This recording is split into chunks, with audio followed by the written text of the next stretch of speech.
Voici la pause de la dette en 3 minutes de MNP, un podcast pour des conseils et des idées sur la prise de contrôle de votre monde financier. Présenté par MNP Dette. À l'approche de l'été, les Canadiens font preuve de prudence, espérant une amélioration de leur situation financière personnelle. Le dernier indice de l'endettement des consommateurs MNP reste stable à 88, ce qui suggère un sentiment de stabilité fragile. Pourtant, sous cette apparence calme, de nombreux ménages continuent de lutter sous le poids des dépenses quotidiennes et de l'incertitude économique générale. Près des 2/3 d'entre eux affirment avoir désespérément besoin d'une baisse des taux d'intérêt, un sentiment qui reflétait celui du trimestre dernier. L'anxiété financière reste élevée, plus d'un tiers des personnes se disant stressées par l'argent. Nombreux sont ceux qui mettent leur vie en pause en attendant des perspectives plus claires. Un quart d'entre eux déclarent se sentir coincés, contraints de reporter des étapes importantes comme l'achat d'une maison ou un changement de carrière, tandis que d'autres essaient simplement de faire face à une série de dépenses imprévues. Les jeunes adultes et les Canadiens à faible revenu sont les plus touchés par cette pression. Environ un tiers des personnes âgées de moins de 35 ans ou gagnant moins de 40 000 $ par an déclarent avoir l'impression que leur vie est au point mort. Près de la moitié de ces groupes signalent un stress financier accru et beaucoup d'entre eux se retrouvent à vivre d'un chèque de paye à l'autre, se préparant constamment au prochain obstacle. Les ménages réagissent en se serrant la ceinture.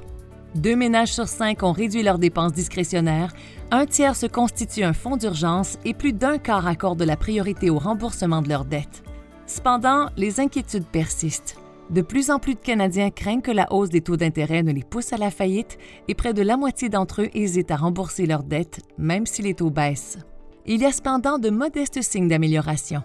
Le montant moyen restant à la fin du mois a grimpé à 916 $, se rapprochant des sommets records depuis le début du suivi. Les Canadiens plus âgés et les ménages à revenus moyens et élevés affichent les gains les plus importants, ce qui laisse entrevoir que certains reconstituent lentement leurs réserves financières. Malgré cela, environ 14 millions de Canadiens restent dans une situation précaire, avec peu de marge de manœuvre pour faire face aux imprévus.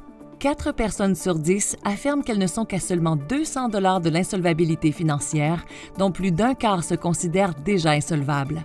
Les regrets concernant les dettes accumulées ont également augmenté, près de la moitié des personnes s'inquiétant de leurs dettes. Dans ce contexte, il est crucial de demander conseil dès que possible. Les syndics autorisés en insolvabilité peuvent aider les Canadiens à gérer le stress de l'endettement en leur offrant des consultations gratuites afin de trouver des solutions personnalisées, qu'il s'agisse d'aide à l'établissement d'un budget, d'une proposition de consommateur ou, au besoin, d'une faillite. Entamer cette conversation peut apaiser les insomnies et fournir un plan clair pour l'avenir.